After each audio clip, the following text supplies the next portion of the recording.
Bonjour, bonjour et bienvenue sur le petit pousseur de bois. Aujourd'hui, on va faire la dernière vidéo sur le logiciel Seed, ou moins la dernière vidéo pour les débutants. Donc on va vous montrer comment utiliser Seed pour nous aider à analyser les parties.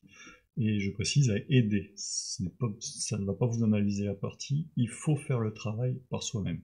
Seed n'est qu'un outil, on va voir sur la dernière partie que c'est réellement qu'un outil qu'il faut faire attention à ce qu'il dit. Et ça remplace pas le travail personnel. Donc, pour faire une analyse de partie, d'abord, il faut l'analyser soi-même.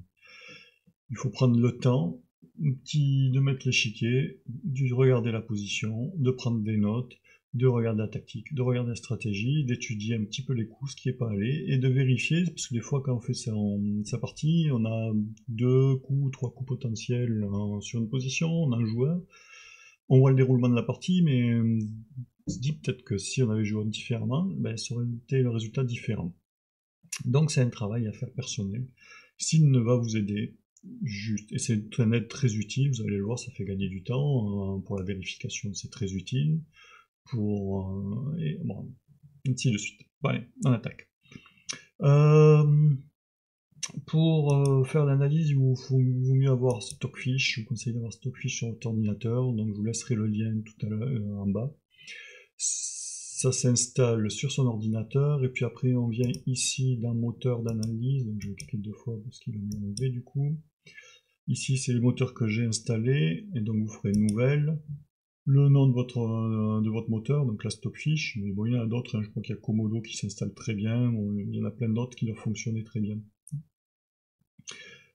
Et la commande, il faut absolument mettre la commande, donc la commande de fonctionnement, que Seed sache quelle est la commande pour faire démarrer le moteur.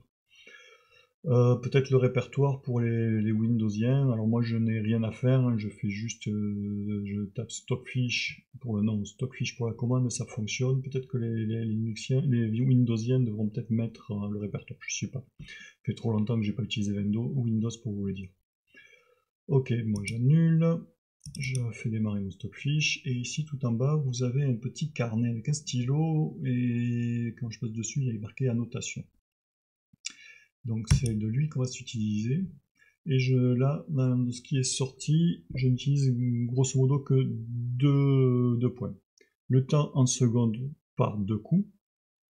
Donc tous les 2 coups il va mettre X secondes, donc là je mets 2.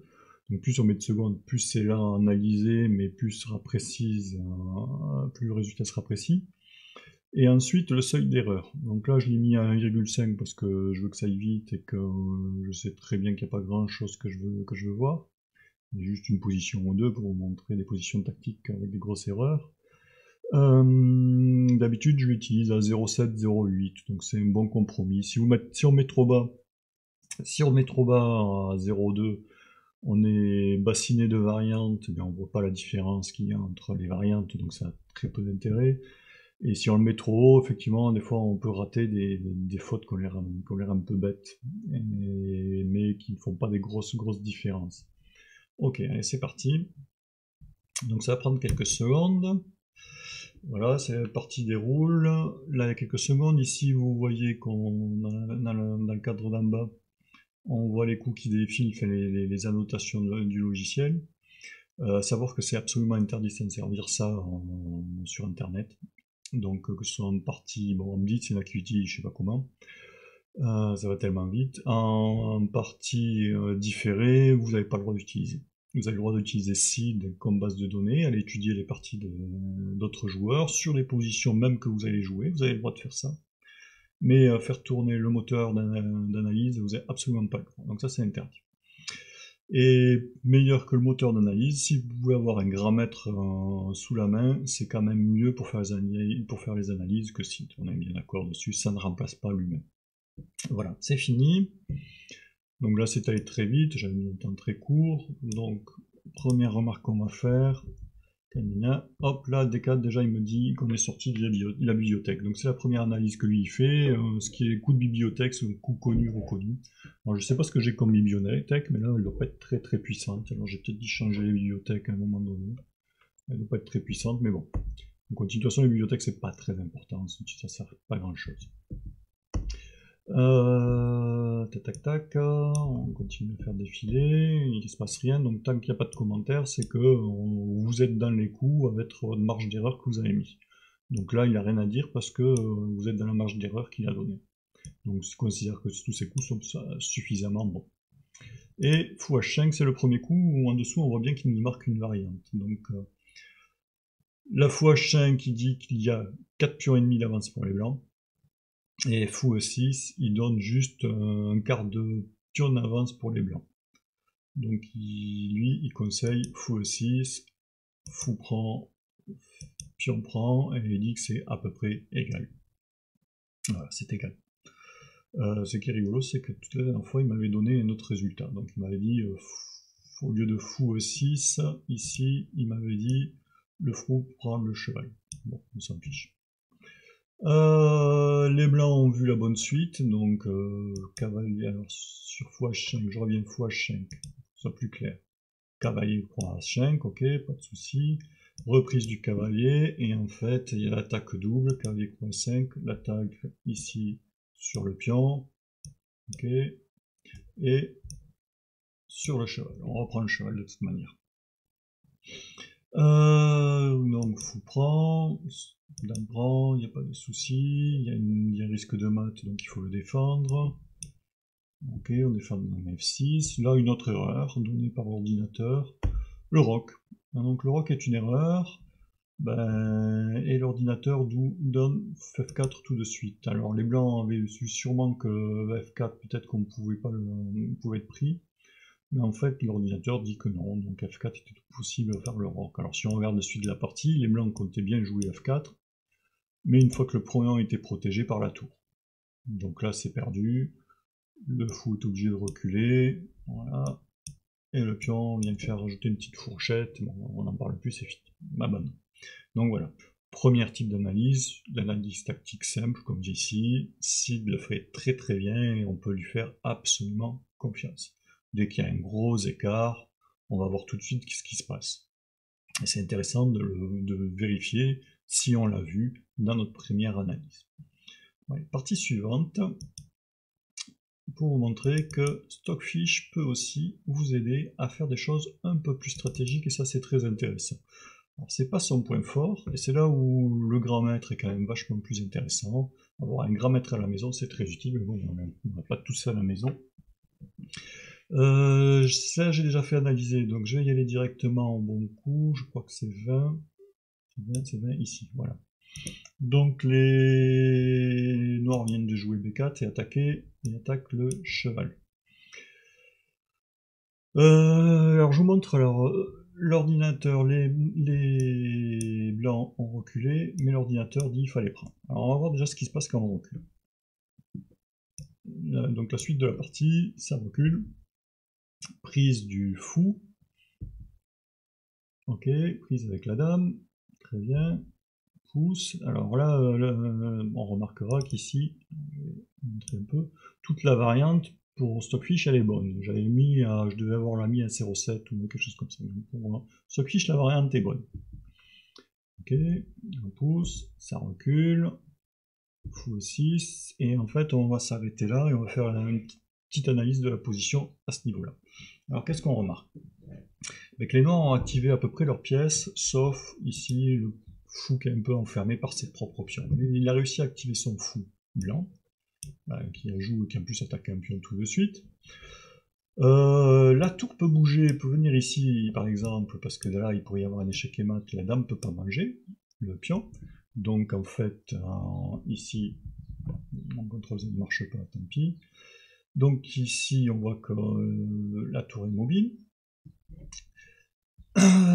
On a 3 gros pions ici, très bien placés.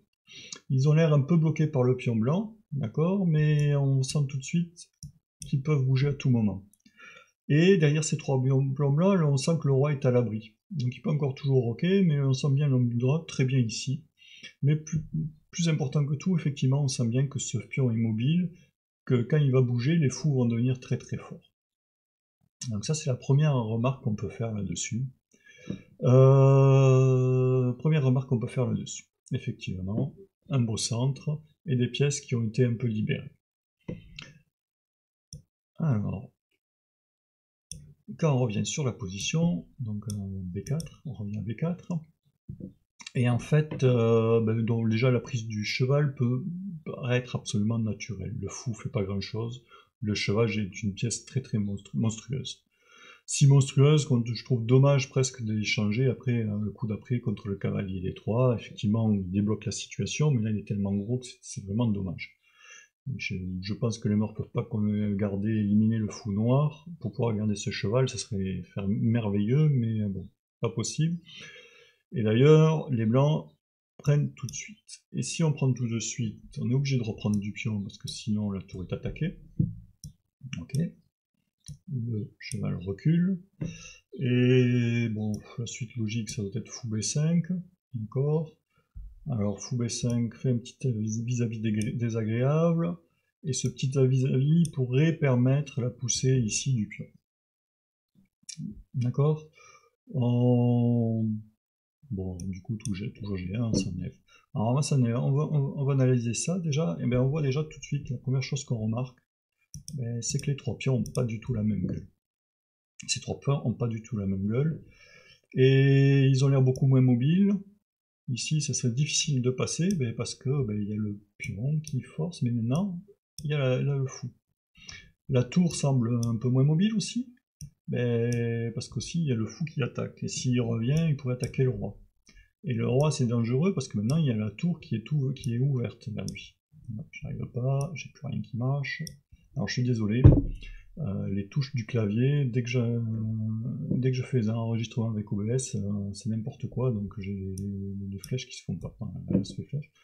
Donc on sent que le roi est moins abrité, on sent qu'il y a un peu plus de pression sur la position, et c'est plus tout à fait la même position, c'est plus du tout le même dynamisme sur la position. Alors c'est un écart qui est très très faible, hein, c'est vraiment plus du ressenti et du visuel que de l'analyse tactique pure. Donc là, on sent que les blancs sont un peu moins dans la défensive, qu'ils peuvent sortir un peu plus les pièces, et au contraire, on sent que les noirs sont un peu plus coincés. Donc ça, c'est une analyse stratégique qu'on peut faire, et si, là, cette analyse vous le donne.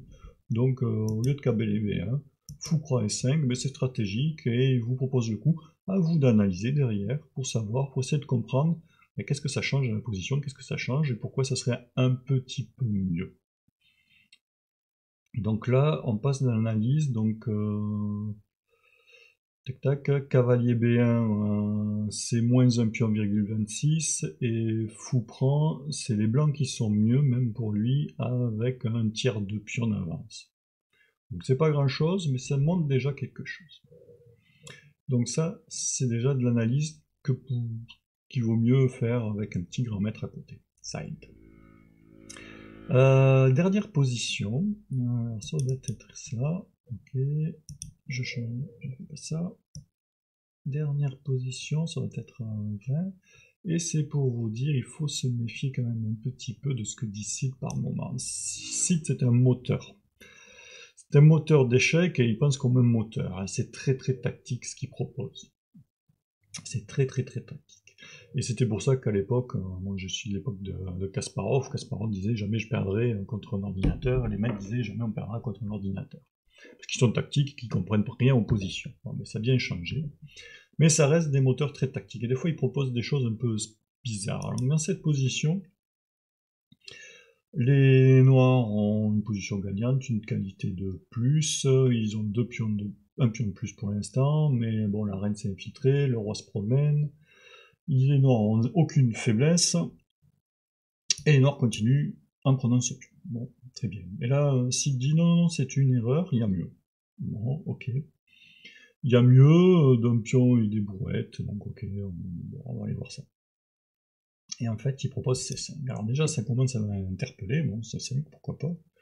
Le pion avance tout seul, alors c'est vrai qu'il y a une menace ici de fourchette, hein.